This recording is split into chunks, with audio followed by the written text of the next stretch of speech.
Vamos agora ouvir a mensagem da palavra do Senhor. O pastor Cleidenilson Rodrigues estará ministrando. Estenda a sua mão, que Deus possa abençoar o seu ministrante nesta noite, que vai servir de canal de bênção e de vitória para a vida daqueles que precisam, em nome de Jesus. Amém. Amados, a paz do Senhor, abram a Bíblia no livro do Gênesis, capítulo de número 27, e vamos ler a partir do versículo de número 19. E enquanto vocês encontram, eu quero agradecer pela oportunidade de estar aqui mais uma vez, pregando a palavra, louvar a Deus pela vida de todos os pastores, nosso presidente, pastor Carlos Ari Alves Gomes, e todos os demais que compõem o colegiado de obreiros. Assim também, louvar a Deus por sua vida, por você estar aqui para cultuarmos juntos o nome do Senhor, e assim recebermos as bênçãos que Ele tem para dispensar a nós. Quem achou? Diz o texto assim, vamos ler alguns versículos. E Jacó disse a seu pai: eu sou Esaú, teu primogênito. Eu fiz de acordo como tu me ordenaste. Levanta-te, rogo-te, senta-te e come a minha caça, para que tua alma me abençoe. E Isaque disse a seu filho: como é que tu achaste tão rapidamente, meu filho? Ele disse: porque o Senhor, teu Deus, a trouxe a mim. E Isaque disse a Jacó: aproxima-te, rogo-te, para que eu possa sentir-te, meu filho, se tu és verdadeiramente meu filho Esaú ou não. E Jacó se aproximou de Isaque, seu pai, e ele o sentiu e disse: a voz é a voz de Jacó, mas as mãos são as mãos de Esaú. E ele não o discerniu, porque suas mãos eram peludas, como as mãos de seu irmão Esaú. Então ele o abençoou. E ele disse: és tu verdadeiramente meu filho Esaú? Ele disse: eu sou. Podeis sentar. Graças a Deus.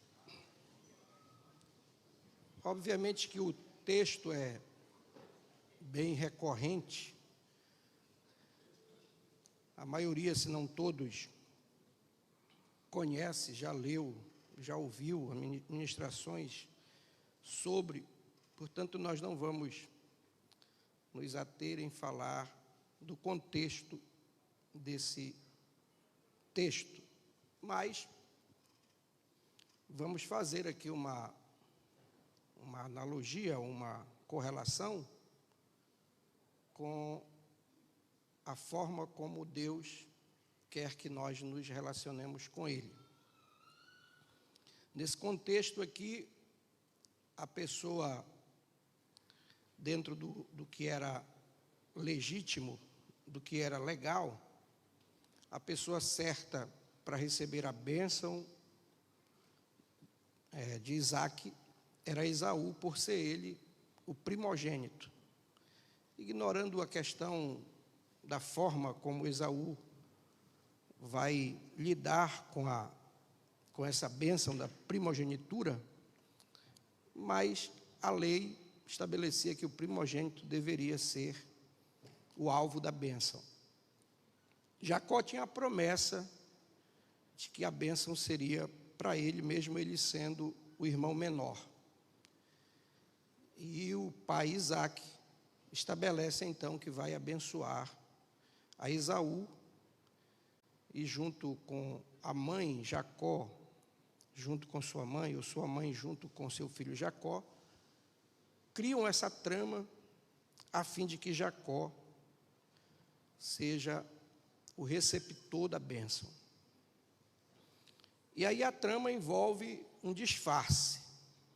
Ele tem que se despir das suas vestes e vestir as roupas de Esaú. Ele tem que abrir mão das suas características próprias, peculiares, e procurar adquirir característica do irmão Esaú. Até o cheiro dele, ele precisa esconder o cheiro que é próprio dele e tentar se apresentar ao pai com o cheiro do irmão Esaú. E a coisa é bem, ao que parece, a coisa é bem elaborada, e ele consegue o intento dessa maneira. Mas aí eu, lendo o texto, pensei que é exatamente isso que Deus quer que nós, quanto servos dele, façamos. É isso que ele quer. Porque, logicamente, que com as nossas vestes, que com as nossas características, com o que é próprio nosso, a gente não consegue ser recebido pelo Pai e muito menos ser alvo das bênçãos que Ele tem para nós. Esse acesso que é nos dado o direito pela graça, mesmo sendo pela graça, exige de nós que a gente venha se despir das nossas vestes e vestir as vestes de Cristo, para poder adentrar a presença de Deus. Quem está entendendo? A Bíblia diz que nós, todos nós juntos ou individualmente, com o amontoado do que a gente possa considerar obra de justiça, colocada diante de Deus, elas são, ditas pelo profeta na inspiração divina, trapos de imundícia. Que não há nada em nós, absolutamente nada em nós, que possa atrair a atenção de Deus, para que Ele então tenha algum interesse em nós. E aí a gente percebe que desde lá do Antigo Testamento, Deus vem criando espécie de vestes para que aqueles que vão se aproximar dele se vistam nelas para poder ter acesso a ele, ou para poder permitir que Deus se aproxime dessa pessoa e, consequentemente, essa pessoa ou esse grupo de pessoas se aproximem de Deus. Foi assim, logo que o primeiro casal caiu, pecaram, ou pecou, né? O casal pecou, Deus fez vestes de pele de animal para vestir a nudez deles, que eles tinham criado uma cobertura de vegetais ou de folhas para cobrir essa vergonha, mas que Deus não aceitou essa cobertura ou essa vestimenta, e o próprio Deus criou uma veste para eles, podendo então Deus, quando quisesse se aproximar deles, eles poderem também se relacionar sem a vergonha da nudez. Isso diz muito da tentativa de pessoas que querem abandonar o meio que Deus estabeleceu como meio de aproximação dele e criar o seu próprio meio para se relacionar com Deus.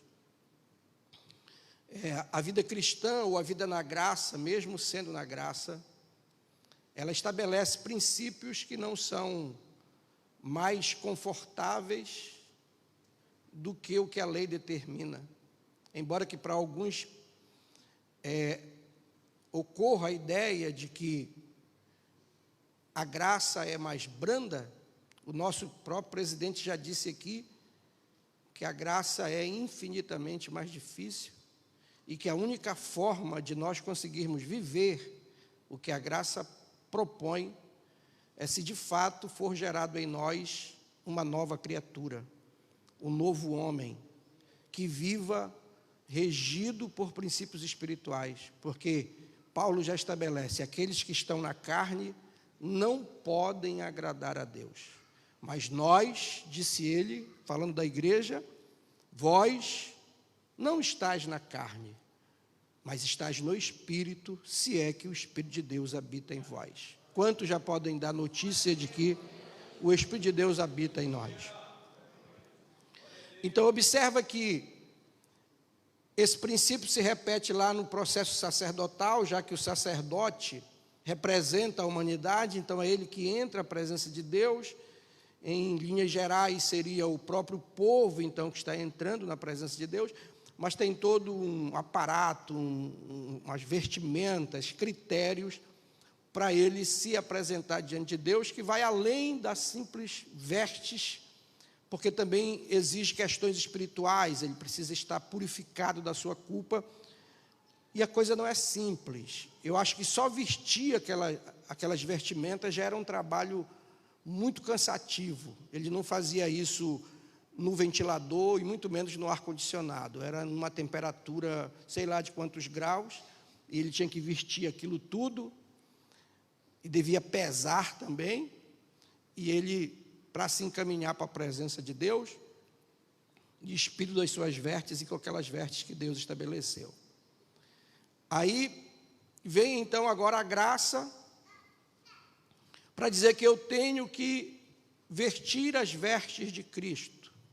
Efésios capítulo 4 vai falar que nós devemos nos revestir.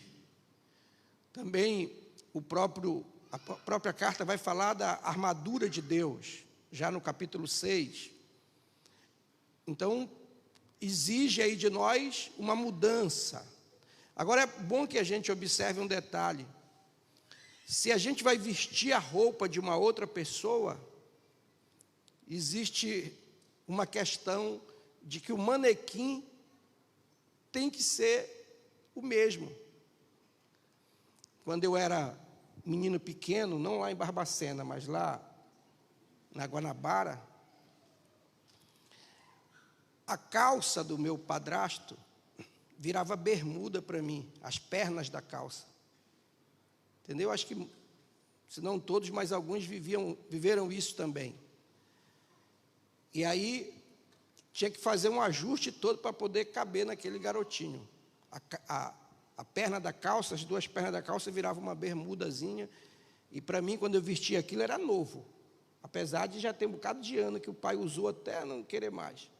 Aí fazia das pernas uma bermudinha, e eu estava me sentindo com roupa nova. Mas cresci, daqui a pouco não dava mais para fazer bermuda das pernas da calça. Eu precisava ter mantido aquele mesmo tamanho. Então, quando a gente ganha a roupa de alguém, a gente precisa ter um manequim que caiba nessa roupa. E essas vestes de Cristo têm o tamanho do manequim dele, tem a forma dele. E aí eu que tenho que mudar. Eu não posso descosturar e aumentar o tamanho da veste para adequar-se a mim, como tem muita gente fazendo. O evangelho parece que já não é mais o mesmo, dependendo da faixa etária. E tem pastor embarcando nessa onda. Tem um evangelho para o ciclo de oração, tem um evangelho para os senhores, tem um evangelho para os jovens, um evangelho para os adolescentes. É verdade que o método de ensinar tem que acompanhar a faixa etária e também o nível de capacidade de entendimento dos ouvintes.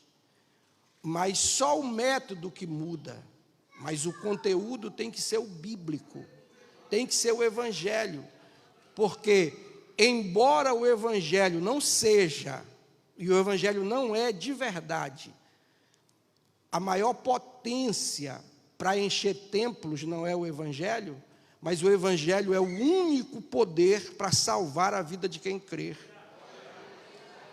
E aí a gente precisa perguntar o que é que a gente quer fazer. É encher templos ou salvar vidas? E o que é que eu quero para mim? São mensagens que gerem em mim salvação ou mensagens que gerem em mim conforto. O evangelho nunca é pregado para eu sair do templo me sentindo cara. Quando você ouvir o evangelho sendo pregado, você não sai à vontade, não. Você sai feliz, sai em paz, mas você sai confrontado, porque o evangelho apresenta para você um modo de vida que não coaduna com o seu, não coaduna com a sua maneira de viver. Mesmo eu, quanto pastor, ouço o evangelho. O pastor nos presenteou, antes da pandemia, boa parte de nós, pastores, para irmos ouvir, participar da conferência lá, pastor discipulando pastor. Alguém até me criticou, por que toda vez tu vai lá na frente dobrar o joelho? Toda a ministração eu me jogava lá. Por quê? Todas as vezes que eu escuto, eu fiz isso agora no período convencional, na última mensagem que o pastor Célio Noah pregou. Se eu não fui o primeiro, mas eu não fui mais do que o segundo a ir lá na frente dobrar o joelho. E isso não me diminui quanto pastor. Não me diminui quanto mestre, que tenho, sei que tenho o ministério de mestre. Mas isso diz que o evangelho confronta todos.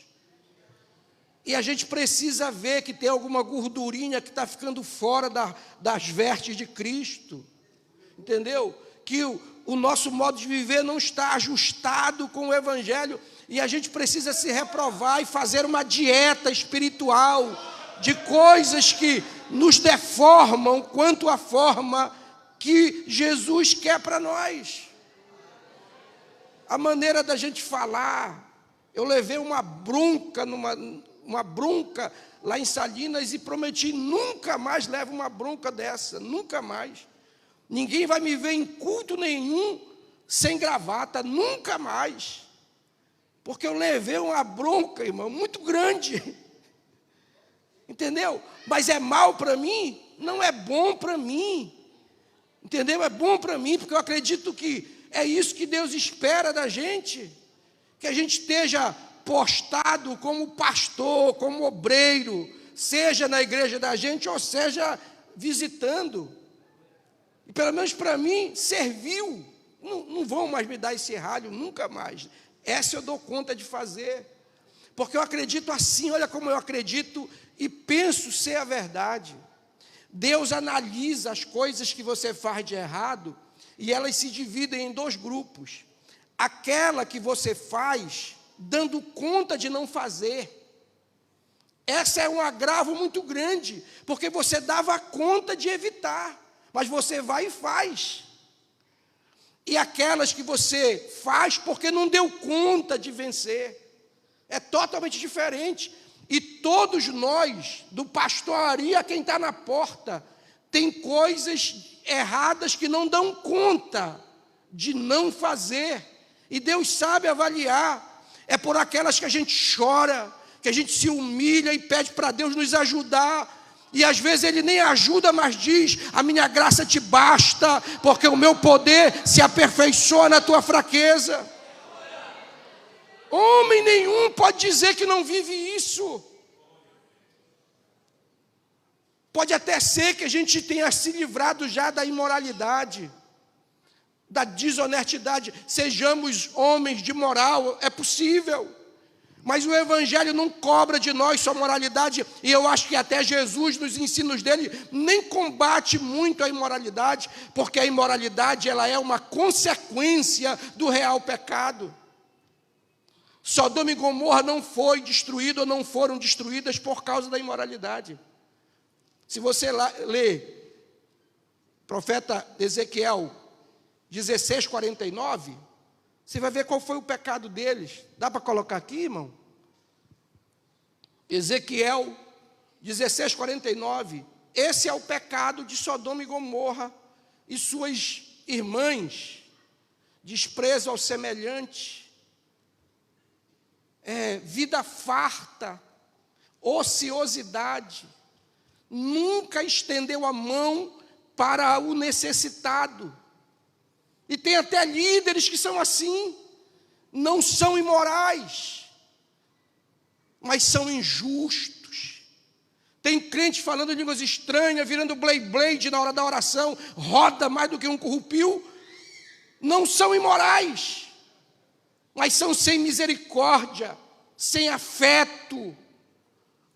Foram perdoados de pecados terríveis, mas não perdoam ofensas tão simples contra si mesmo. Isso significa que nós não vestimos as vestes de Jesus, porque Jesus disse assim. Primeiro ele estabelece o mandamento: olha, perdoai as vossas ofensas.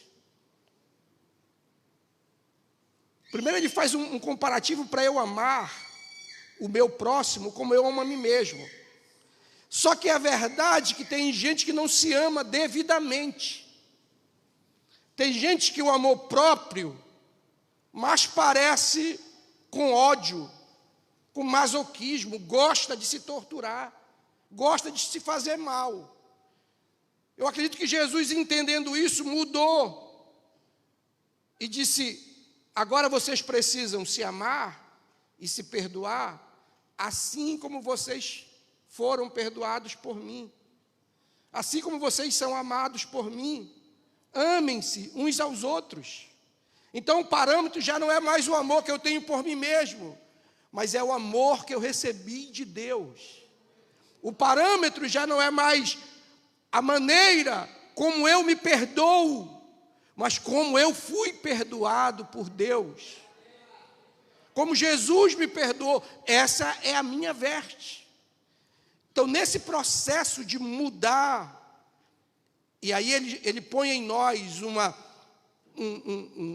uma linha, tanto que Paulo diz que existe um caminho de boas obras que ele preparou de antemão para que nós andássemos nelas,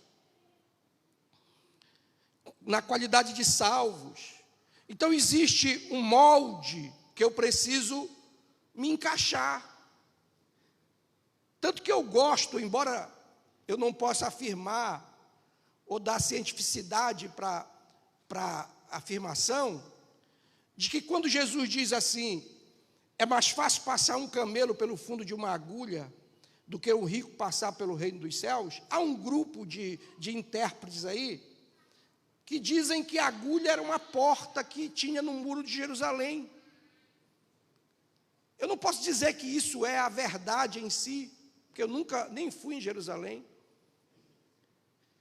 Ainda não encontrei base, de fato. Mas eu gostei da ideia, que era uma porta que tinha 1,20 m, pastor Ari, que era a única porta que ficava aberta à noite. Todas as outras fechavam para exigir que quem tivesse montado descesse. Quem tivesse com carga, tirasse a carga. Então o camelo, lá vem um camelo para entrar em Jerusalém pela porta, pelo fundo da agulha que era a porta. Esse camelo vem carregado. O que é que tem que fazer com esse camelo? Tira toda a carga dele e faz algo que a gente pode até achar que não é verdade. Faz o camelo ajoelhar. E o camelo ajoelha, entendeu? Aí o camelo ajoelha, diz para o irmão até do seu lado: incrível, o camelo ajoelha. Diz aí, irmão. E tem crente que não ajoelha mais, irmão. Diz para essa mocidade aí: para de perder para o camelo, te ajoelha também. Então, ajoelha o camelo, tira a bagagem, ajoelha o camelo, um empurra e o outro puxa, aí o camelo entra. Então, assim mesmo, somos nós. Quando a gente chega no padrão, diante do modelo, diante da passagem, da abertura que Jesus fez para nós adentrarmos, se nós estivermos cheios de bagagem, tira a bagagem. Se nós estivermos em pé, exaltado, se humilha, para que tu poder entrar, porque tu não entra, não tem como tu entrar assim, se sentindo grandão, se achando melhor do que os outros.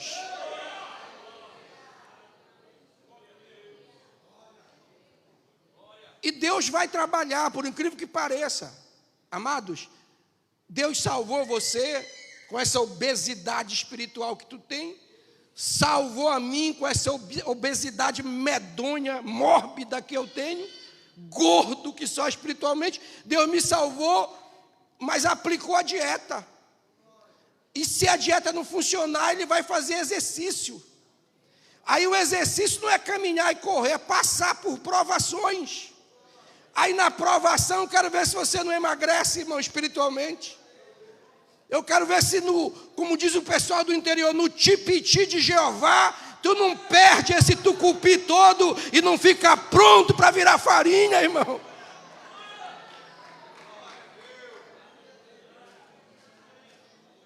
Aí eu gosto de uma história, da história de José, da história de Davi.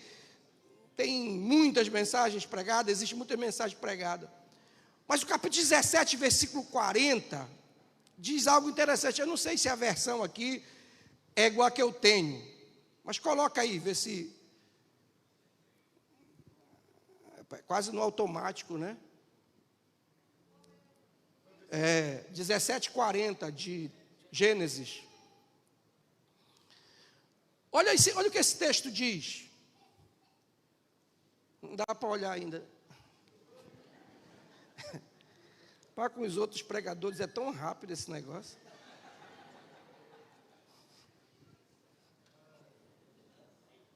Também eu só prego depois que colocar o texto.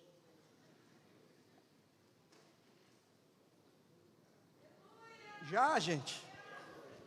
Travou, né? Tá, mas o texto, isso é coisa do sonoplasta, não é do cão não, porque o cão não tem vez aqui dentro não. O problema é aquela peça que está entre a cadeira e o teclado. Então, olha aí, o texto diz lá, que Davi, quando o gigante veio até ele desceu, escolheu para si 5 pedras lisas do ribeiro e colocou no seu alforje de pastor, um surrão aqui. 5 pedras que a característica delas eram lisas. Agora imagina, ribeiro é água que desce. Se ele encontrou essa pedra aqui, ela não esteve aqui a vida toda. Ela estava lá para a cabeceira do rio, nas alturas. E o mover das águas trouxe ela até aqui onde Davi escolheu. Sim ou não? Agora, observa aí. De lá para cá, essa pedra veio recebendo a ação das águas se movimentando. Elas não eram do tamanho que elas estavam aqui. Se Davi fosse buscá-la lá na cabeceira, ela não cabia no alforje. Não dava para colocar as 5 pedras no alforje. E também elas não eram lisas, eram todas caraquentas, cheias de ponta para um lado e para o outro. Mas esse processo de descer, movida pelas águas, fez com que elas se arredondassem, ficasse assim boa para quem usa baladeira. Não sei se vocês já balaram de baladeira, mas a gente escolhe o seixo bem lisinho para poder balar. E foi o que Davi fez. Mas escolheu pedras que estavam no ribeiro.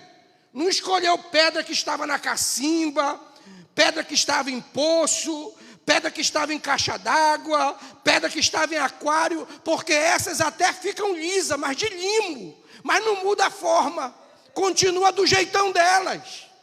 Tem crente que não quer passar por esse mover das águas, quer um evangelho light, quer um evangelho sem movimento, quer um evangelho sem sofrimento. E tem pregador que promete isso, que Jesus te salvou e ele sofreu para que tu não sofresse. É mentira isso. Aliás, é uma meia verdade, portanto é mentira. A verdade completa é assim, ó: Jesus sofreu para que tu não sofresse eternamente. Para você não sofrer eternamente, ele veio e sofreu. Mas enquanto não chega a eternidade, tu vai sofrer aqui, porque no mundo é necessário que passemos por aflições, mas ele disse: tem de bom ânimo, porque eu venci o mundo.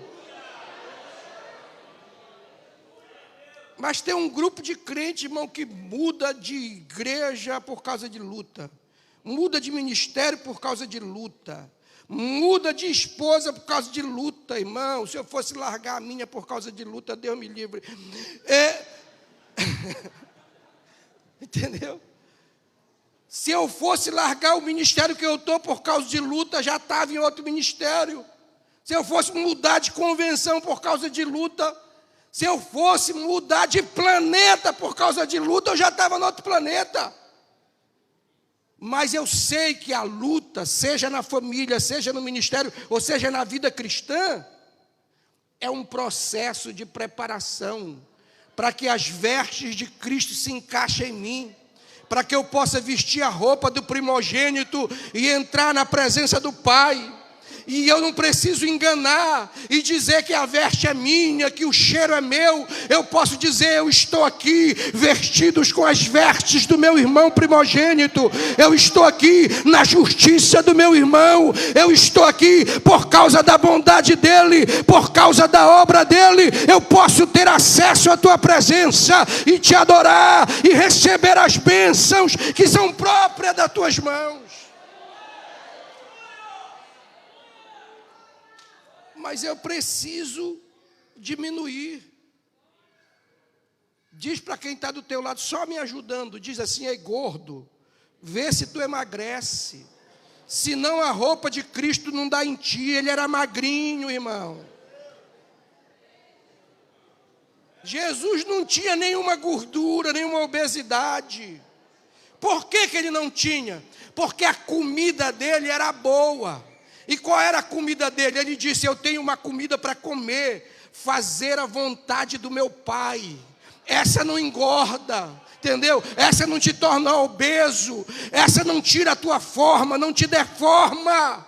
Essa faz com que você passe pela porta estreita e ande pelo caminho estreito e chegue até a presença de Deus. Tira da tua cabeça, sobretudo a juventude. Jesus não te salvou para tornar teus planos realidade, irmão. A minha família tem alguns advogados. A mamãe dizia para mim, meu filho tem que estudar, alguma coisa que dá dinheiro. Advogado aí para ganhar dinheiro. Eu fui estudar teologia, 11 anos estudando teologia. Não me arrependo não, porque eu sei que essa é a vontade de Deus para a minha vida. Então você tem que descobrir qual é a vontade de Deus. Pare de pensar aqui, nas coisas daqui, no bem-estar aqui. Descubra, jovem, descubra qual a vontade de Deus para a tua vida. Pronto, tu resolveu mais de 70% dos problemas. Procura em Deus, porque Ele vai te dizer, Ele vai te revelar o que Ele quer para você. Mas não fica atirando para todo lado. Fica buscando em tudo que é porta que aparece. Defina, diga para Deus, Deus, cumpra-se em mim a tua vontade. Seja feita na minha vida a tua vontade. Uma jovem virgem lá em Nazaré recebeu uma notícia que mudava todo o plano da vida dela. Que dava um novo rumo para a vida dela. E não era um caminho para andar em passarela, não. Não era um palco, não era um pedestal para ficar sendo venerada. Não. O próprio anjo disse para ela, olha, isso aqui que vai acontecer contigo, vai ser como uma espada transpassando o teu coração, a tua alma. Mas ela disse o quê? Cumpra-se na tua serva a tua vontade. Agora a gente está querendo viver o Evangelho para viver o melhor da terra. A gente quer viver aqui, não existe mais diferença, irmão, de crente para não crente, vida secular. Eu fiz até um post perguntando, muita gente crente tem que ter vida secular e vida cristã, não existe isso. Vida secular não é para crente. Secularismo na igreja prejudica a igreja. Eu tenho que estabelecer isso na minha vida. A minha vida é cristã. Vou trabalhar por causa da minha vida cristã. A minha profissão tem a ver com a minha vida cristã. O meu trabalho é para eu poder exercer a minha vida cristã de uma melhor maneira possível. Então, tudo na vida de um cristão tem que ser baseado nos caminhos que Jesus estabeleceu. Eu tenho que me preocupar com essa questão de não caber nas vestes de Jesus, para que no dia eu não esteja usando as minhas vestes, ou para que no dia eu esteja com vestes que não sejam as nupciais. Jesus conta uma parábola nesse sentido, de um cidadão que foi convidado para vir para as bodas. E segundo a tradição, o costume, quem convidava fornecia as vestes. Então aquele cidadão não tinha razão para não estar com as vestes, porque era dado para ele as vestes. Mas sabe o que eu imagino? Que ele foi vestir as vestes, aí a barriga ficou de fora, não abotoou, igual eu com a camisa que vesti lá na igreja, e foi abotoar, não deu, resolvi ir para o púlpito sem gravata. Pronto, agora toda vez que eu vou comprar uma camisa, eu vou experimentar se abotoa primeiro. Entendeu? Aí, estava lá sem roupa, cheio de justificativa. A roupa era apertada demais. O sapato doía no pé. Então eu vou vestir o meu que é folgado, vou vestir a calça que é folgada, vou vestir a roupa que me deixa bem. E eu não estou falando de aspecto físico, eu estou falando em questões espirituais, irmão. Aí o crente não quer viver situações que causam desconforto. Quer viver na igreja buscando o que é melhor para si, o que é conforto para si. Se for assim, não tem como Deus moldar você. Se é assim, essa pedra vai continuar sem a forma que Ele quer. Se você não deixa Ele te provar, te experimentar, te testar, te passar pelo sofrimento, você não vai adquirir a forma que Ele quer. E aí, na hora que você for vestir as vestes, não vai dar em você. Vai ficar, com certeza, pequena. Agora, se você deixar, irmão, Jesus fazer o que Ele quer na sua vida, as vestes dele vão encaixar em você. Entendeu? Você vai adquirir o cheiro dele sem roubar. Você não vai roubar o cheiro dele. É Ele que vai pôr o cheiro dele em você. Você não vai precisar roubar as roupas dele. É Ele que vai colocar as vestes de justiça dele em você. E as pessoas vão olhar para você e vão considerar você como servo de Cristo. Vão dizer, olha, essa jovem é crente, é serva de Deus. Eu não estou me atendo à questão de vestimenta física, não. Eu estou me atendo a nós estarmos fugindo, como quem foge, como o diabo foge da cruz, com medo de passar por privações, por provações, por sofrimento. Mas tenha certeza, Jesus está trabalhando na nossa vida. E olhe, só existe duas maneiras dele agir. Escute bem isso. Ou a mão dele está agindo na tua vida e na minha vida de cima para baixo, ou ela está agindo de baixo para cima. Está escrito, humilhai-vos debaixo da potente mão de Deus. Se você está se achando muito grande, se você não está do tamanho que Ele quer, se você está com o nariz empinado demais, pode ter certeza, a mão dele está de cima para baixo. E é muita burrice sua, me perdoe a expressão. É muita bobagem da sua parte querer entesar o pescoço, fazer pressão, sentir o que Deus está apertando de cima para baixo, te joga logo no chão, irmão. Te humilha logo, entendeu? Para de querer perguntar por que está acontecendo isso. Eu não mereço, para com isso.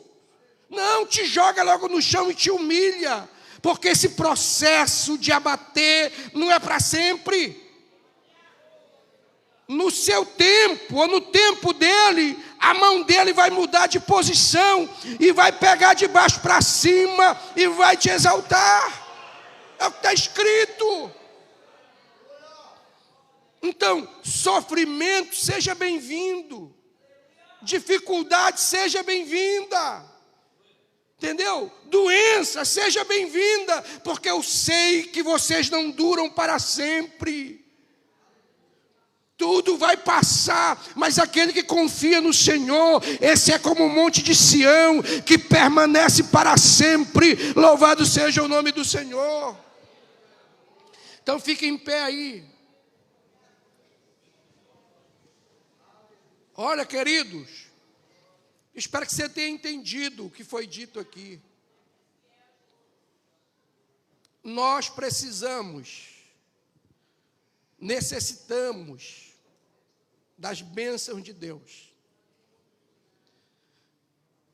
E nos é possível acessar a presença dEle e receber e alcançar a bênção dEle, desde que a gente se aproxime dEle, usando as vestes do nosso irmão. Aí de repente você diz assim: é provável que a roupa de Jesus não dê em mim. É provável que as vestes de Jesus não caibam em mim. Mas só o fato de você reconhecer e se humilhar,